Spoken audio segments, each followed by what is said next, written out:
며칠 전부터 장마가 시작되었습니다. 오늘은 좋은 날씨 예배드리라고 허락해 주셔서 감사드리는데 고온 다습한 환경 속에서 우리 성도님들 건강 유의하시고 또 컨디션 잘 조절하시기를 바랍니다. 장마가 시작되면 비가 많이 내립니다. 많이 내릴 뿐만 아니라 계속해서 내립니다. 그러면 이 여름의 높은 온도와 높은 습도 속에서 하우스 효과가 나타나게 됩니다. 찜통 효과라 그러죠. 그래서 생활하기가 너무 힘들고 어렵게 되는데, 참 인간들은 생활하기 힘들고 어려운 이 시간에, 그런데 여러분, 식물들에게는 성장의 찬스입니다. 제가 살고 있는 곳에 농작물과 식물들이 많이 있는데, 일어나 보면 이 장마 때 한 뼘씩 큽니다. 아주 그냥 쑥쑥 자라요. 풀들도 그렇고 다른 여러 식물들이 쑥쑥 자라게 됩니다. 어떤 존재들은 동일한 상황이 힘들고 어렵고 괴로운데, 어떤 존재들에게는 이 시기가 성장이고 발전의 기회가 되는 그러한 상황입니다. 코로나19라는 이 바이러스의 장마가 내리고 있습니다. 어떤 성도들에게는, 어떤 사람들에게는 이 시기가 굉장히 힘들고 어렵고 곤궁한 그러한 때가 될 것입니다. 그러나 어떤 성도들에게는 이 때에 그리스도 예수를 더 찾고 붙들고 영적인 지경이 확장되는 복된 시간이 되실 겁니다. 전 여기 계신 모든 분들, 또 인터넷으로 동영상으로 함께하는 모든 성도님들이 바로 후자가 되시길 축복합니다. 동일한 어려움인데, 누군 힘들어 죽는데 어떤 사람들은 그때 집중해서 성장하고 발전하는 괄목상대라 그러죠. 쭉쭉 커나가는 우후죽순, 이 코로나 바이러스라는 장마로 제가 비유해서 얘기 드립니다. 똑같은 어려움이지만 우리 모두가 이때에 더 그리스도 예수께 집중하고 주님의 마음을 찾고 주님의 뜻을 의지하여 그렇게 그리스도 예수의 장성한 분량까지 성장하는 복된 귀한 기간이 되시길 축복합니다. 그러면 우리가 성장하기 위해서 어디에 집중해야 된다고요? 예수 그리스도요. 계속해서 집중해서 제가 지난주, 지지난주 계속 예수 그리스도에 대해서 말씀을 나누고 있습니다. 오늘도 이제 예수 그리스도에 대해서 나누는데, 특별히 나사렛 예수가 어떤 의미가 있는지에 대해서 나누게 될 것입니다. 여러분, 예수님의 호칭이 크게 두 가지가 있습니다. 다양한 호칭들이 있는데 그 중에서 크게 뽑으면 두 가지로 나눌 수가 있습니다. 하나는 뭐냐면 다윗의 자손 예수 그리스도시요, 예수시요 이렇게 부르죠. 또 하나는 나사렛 예수 그리스도에 대해서 이렇게 크게 호칭을 두 가지로 나눌 수가 있습니다. 보통 우리가 메시아 하면 이제 다윗의 자손으로 이제 호칭하게 됩니다. 이 다윗의 자손 예수 그리스도라는 이 의미 속에, 호칭 속에 들어가 있는 의미는 어떤 거냐면, 그분은 왕이시라는 거예요. 그분은 혈통적으로도 왕이시고 영적으로도 만왕의 왕, 만주의 주이시라는 것이죠. 그래서 그분은 모든 인생의 문제를 해결해 주시고 이스라엘의 모든 문제를 해결하고 인류의 모든 죄 문제를 해결할 뿐만 아니라 우리 모두의 삶의 고난의 문제, 그래서 어려울 때마다 그의 이름을 부를 때마다 주님이 역사하시고 영광 받아주시고, 그렇게 영광의 왕으로 이 땅에 오시어서 만인들을 구원하시는 만왕의 왕이 되시는 분 예수 그리스도, 그분이 그 메시아, 이런 위대한 왕, 영광의 왕으로서의 메시아 그리스도라는 함축된 의미가 어디에 녹아 있는 거냐면 다윗의 자손 예수 그리스도라는 이 호칭 속에 녹아져 있는 것입니다. 그럼 제가 여러분께 질문 드리겠습니다. 그럼 나사렛 예수 그리스도는 어떤 의미일까요? 예, 오늘 제가 그 말씀을 나누려고 이제 이 자리에 선 겁니다. 오늘 본문에 보면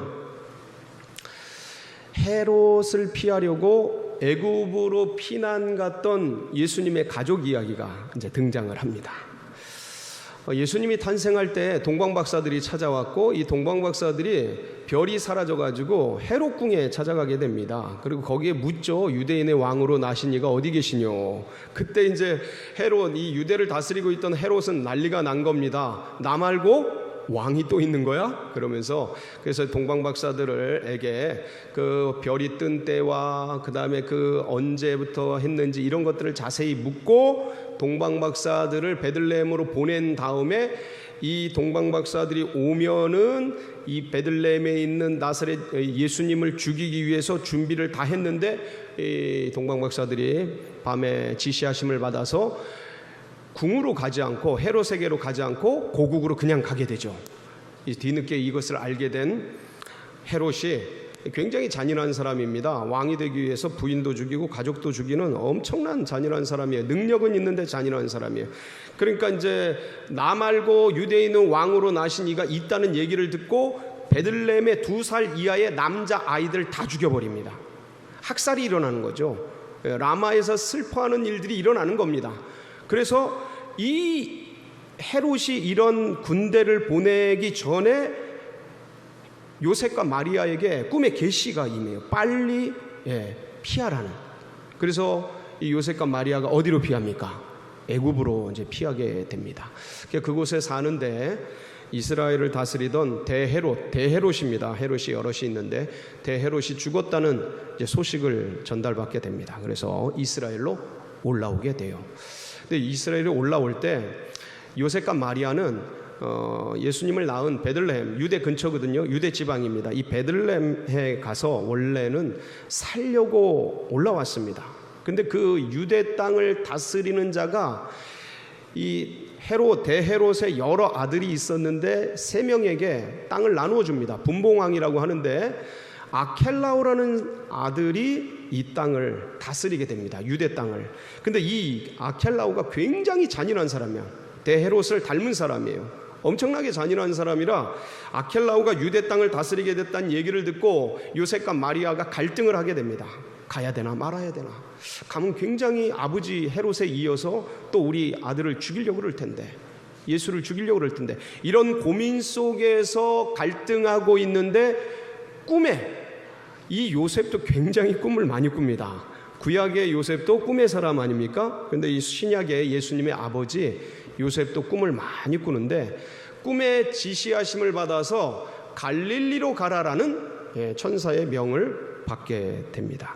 그래서 이제 유대 땅을 벗어나서 저 위쪽 동네인 갈릴리 지역으로 올라가게 되고, 원래 이 요셉과 마리아가 갈릴리 나사렛에서 살다 왔습니다.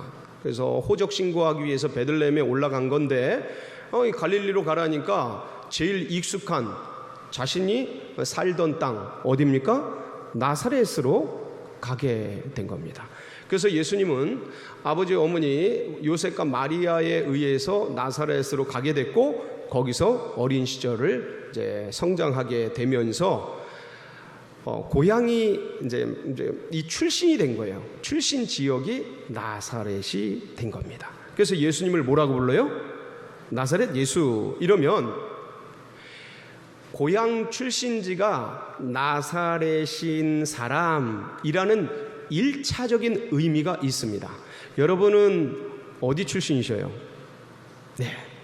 어떤 분들은 이제 저 상주 출신일 수 있겠고 경상북도 저희 아버님이 이제 그쪽 출신이신데, 어떤 분들은 저 목포 출신일 수도 있고, 야 김씨 있잖아, 그 목포에서 올라온 김씨 이러면 이제 목포 출신 김씨를 얘기하는 거고, 저 상주에서 올라온 그 최씨 있잖아, 예, 저는 상주에서 올라온 이제 최씨가 되고, 저 고향은 이제 인천인데, 이렇게 1차 나사렛 지역 출신이라는 의미를 띠게 됩니다. 그런데 오늘 본문 23절에 보면 이 1차적인 지역 영고 나사렛, 갈릴리 나사렛 출신의 예수라는 의미 넘어 또 다른 영적인 의미가 내포되어 있다라는 단서를 발견할 수가 있습니다. 그럼 오늘 23절 말씀 함께 볼까요? 뭐라고 되어 있습니까? 나사렛이란 동네에 가서 사니 이는 선지자로 하신 말씀에 나사렛 사람이라 칭하리라 하심을 이루려 함이로라. 선지자로 하신 말씀, 이 선지자가 어떤 선지자요? 이사야 선지자입니다. 근데 뭐라고 되어 있냐면 이사야 선지자가 예언을 했는데 나사렛 사람이라 칭하리라 라고 메시아에 대한 예언을 한 겁니다. 이 말씀이 어디에 나오냐면 요 마태복음 2장 23절 그 뒷부분에 보면 관주가 되어 있습니다. 관주가 뭐라고 되어 있어요? 디귿으로 되어 있어요. 한번 이 사진을 이렇게 보여주면 요 파란색 지점이 디귿으로 되어 있고 그 디귿 되어 있는 관주를 따라 내려가다 보면 어디가 나오냐면 저 디귿에 이사야 11장 1절이 나옵니다. 이렇게 친절하게 제가 설명드리고 있습니다. 그래서 이사야 11장 1절을 그러면 가보면 뭐라고 말씀이 되어 있냐면 제가 읽어드릴게요. 이새 줄기에서 한 싹이 나며 그 뿌리에서 한 가지가 나서 결실할 것이요. 자, 여러분, 나사렛 사람이라 칭하리라 하고 이사야는 예언을 했다. 그런데 그렇게 예언된 말씀이 어디다? 이사야서 11장 1절이다. 근데 이사야 11장 1절을 읽었더니 이새의 줄기에서 한 싹이 나며 그 뿌리에서 한 가지가 나서 결실할 것이요. 아무 상관도 없는 것 같아요. 전혀 연관도 없는 말씀 같아요. 여기에 이사야 11장 1절에서 나사렛 사람이라 칭하리라라는 어떤 부분을 찾아보려고 애를 써도 전혀 흔적이 보이지 않는 듯한 말씀입니다. 여러분, 그런데 이 11장 1절은 이사야서 11장 1절은 분명히 메시아에 대한 예언의 말씀이에요. 보통의 메시아 예언은 다윗의 자손으로서 예언을 합니다.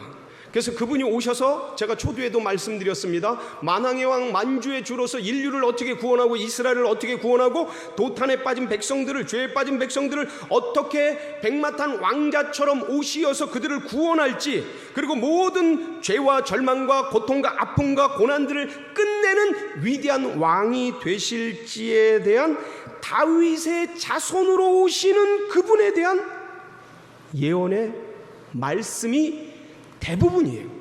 아마 성경 찾으면 90%쯤 될 겁니다.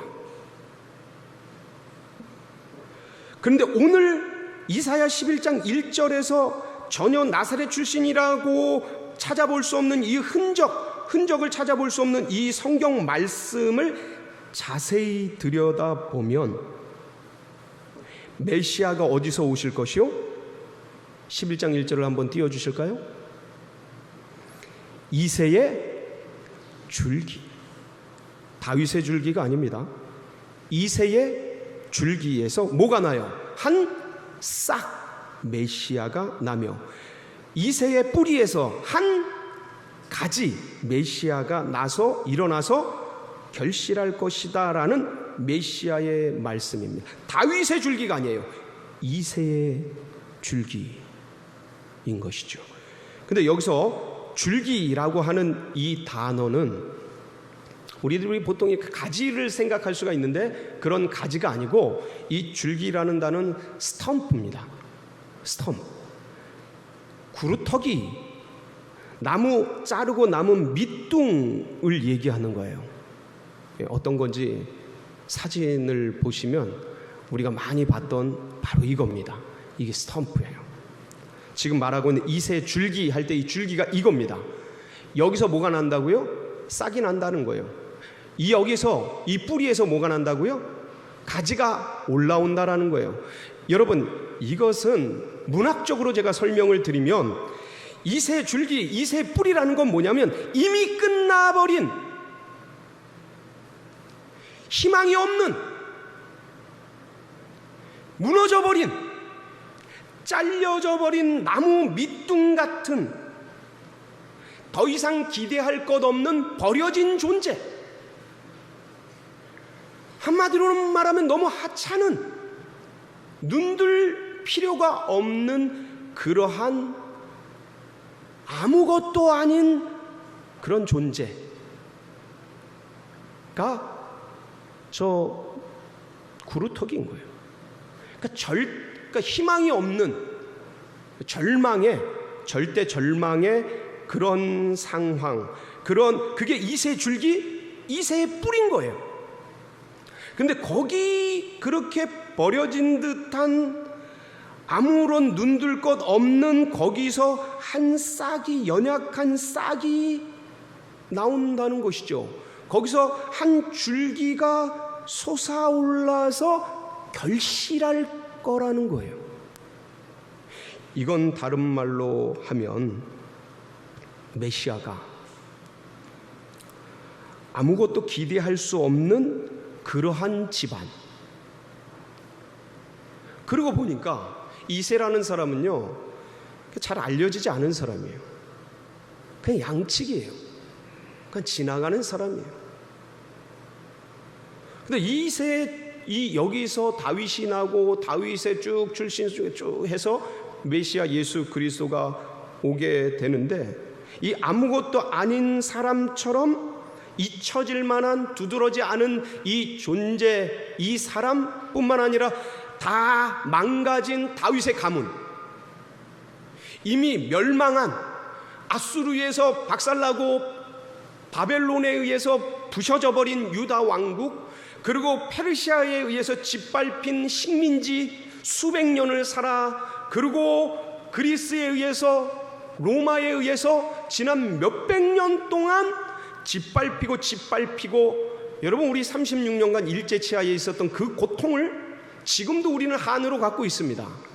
그런데 36년이 아니고 360년이 아니고 수백 년간 그 고통과 압박 속에서 이렇게 있었던 이스라엘이라는 이미 사라져버린 나라, 없어져버린 식민지화된 그러한 나라, 더 이상 희망이 없는 그런 가문, 그런 사람, 그런 나라, 그런 민족에서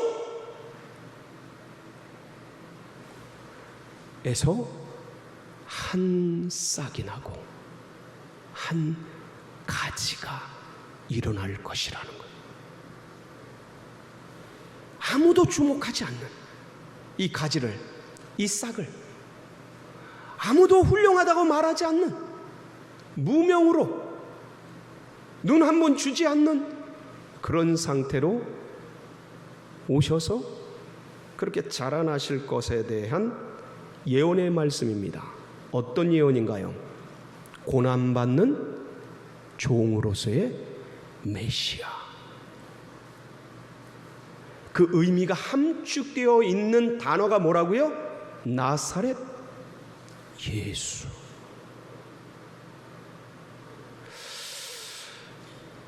여러분, 이새 뿌리에서 한 가지가 날 것이다. 이 가지라는 단어가 네체르입니다.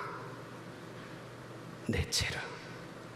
제가 그래서 이 네체르가 어떻게 나사렛으로 되는가에 대해서 신학서적들을 찾아봤는데, 주석들을 찾아보고 아무도 설명한 데가 없어요. 아무도. 제가 아직 찾지를 못했어요. 그런데 묵상하고 생각하면서 이런저런 생각을 하다가 어떤 생각을 하게 됐냐면, 여호수아가 여호와, 예수와 예수가 되잖아요. 이게 이름들의 변형이 일어난다고요. 그러니까 발음의 변형이 일어나는 거예요. 의미는 다 같은데.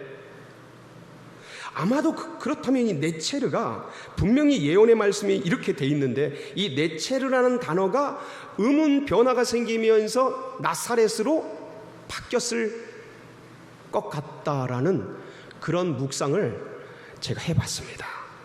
아직 확실하지는 않아요. 제가 근거를 찾으면 제가 여러분에게 소개를 하는 날이 오게 될 것입니다. 그런데 이 네체르, 그래서 주님은 가지시다, 네체르시다, 나사렛이다, 나사렛 예수시다, 한 가지시다. 이미 무너져버린 그 뿌리에서, 그 줄기에서, 그 나무 밑둥에서, 구루터기에서 일어난 싹이시고 가지시다 라는 이 고난받는 종으로서의 그 예언들의 한 전통을 이루면서 내려왔던 겁니다. 그게 나사렛 예수라는 그 이름 안에 다 들어가 있는 거예요. 그러고 보니까 주님이 베들레헴에서 어디에서 태어나셔요? 다윗의 왕궁, 헤롯의 왕궁에서 태어나신 게 아니고 베들레헴 외양간에 짐승들 먹이 먹는 여물통, 구유에서 태어나시죠. 그리고 어디서 자라나셔요? 오늘 말씀 그대로 이스라엘이라는, 유대라는 식민지 나라였지만 그러나 이 나라 중에서도 가장 버려진 땅, 갈릴리. 뭐라고 불리냐면 이 시대에 이방의 갈릴리라고 불려요. 그렇게 버려진 먼 북쪽에 있는 열심당원들과 반역자들이 드글드글하는 이 나라에서 관심도 안 주는 그런 불모의 땅 갈릴리란 말이에요. 그래서 바리새인들의 대화들을 보면 그런 대화가 있습니다. 어떤 대화가 있냐면 요한복음 7장 52절에 한번 볼까요? 그들이 대답하여 이르되 너도 갈릴리에서 왔느냐? 찾아보라. 갈릴리에서는 선지자가 나지 못하느니라 하였더라. 뭐가 안 나요? 선지자가 안 나요. 그리고 빌립과 나다나엘이 예수님 그 메시아를 만났다라는 대화를 하다 보니까 나다나엘이 뭐라고 하냐면 요한복음 1장 45절 46절에 이렇게 말합니다. 빌립이 나다나엘을 찾아 이르되 모세가 율법에 기록하였고 여러 선지자가 기록한 그 일을 우리가 만났으니 요셉의 아들 나사렛 예수니라. 나다나엘이 이르되 나사렛에서 무슨 선한 것이 날 수 있느냐? 빌립이 이르되 와서 보라 하니라. 나사렛에서 무슨 선한 것이 날 수 있느냐? 무슨 말씀입니까? 이건 비웃음입니다. 일종의 비아냥이에요. 야, 그런 쓰레기 같은 동네에서 뭐가 나? 그런 할렘가에서 뭐가 나? 라고 버려진 그 땅에서 무명의 사람으로 이 예수님이 그렇게 자라나십니다. 그리고 나이 30에 반짝하시고 3년 반 반짝하시고 반역자들이, 죄인들이, 가장 큰 죄를 지은 사람들이 죽는 골고다, 그것도 어디 위에서요? 십자가 위에서 돌아가십니다. 우리가 알고 있는 다윗의 자손, 그 화려하고 멋있고 수많은 백성들이 추종하는 그걸 잠깐 3년 반의 그 잠깐의 시간을 내려놓으시면 그야말로 예수님은 나사렛 예수로 오셨고 자라나셨고 돌아가셨습니다. 왜 고난받는 종으로 나사렛 예수로 그렇게 오셔서 그렇게 살다 가셨지요? 왜 그랬습니까? 누구 때문에? 우리 때문에, 나 때문에. 내 이 죄를 씻어주시고 이 허망한 인생 가운데 영생의 길을 여시려고 그렇게 지극히 고난받는 종으로 오셔서 섬기시다가 그렇게 비참하게 돌아가신 거예요. 이분이 누구시라고요? 이 의미가 담긴 호칭이 뭐라고요? 나사렛 예수. 사랑하는 성도 여러분, 제가 초두에도 말씀을 드렸어요. 이 코로나 바이러스가 장마처럼 횡행하는 시대에 우리가 던져져 있습니다. 근데 어떤 사람은 피하고 변명하고, 어떤 사람은 어떤 면에서는 자신이 원하는 그걸 다 할 수 있는 그런 시간들을 지낼지도 모르겠어요. 힘겹게 어렵게 지낼지도 모르겠어요. 그러나 어떤 분들은 가족 간에 연약했던 관계들이 회복되어지고, 이제 단순해진 삶, 외출, 외박, 어려워진 이 생애 속에서 여분이 남는 시간들을 말씀 읽고, 기도하고, 개인적인 예배와 묵상을 회복하며, 나사렛 예수, 고난받는 종으로 나를 위해 오신 그분을 더 깊이 연구하고 예배하고 기도하며 나아가는 그런 복된 아름다운 기회가 되는 그런 장마, 성장하고 발전하는 그런 아름다운 성도님들 다 되시기를 주의 이름으로 축원합니다. 같이 기도하시겠습니다.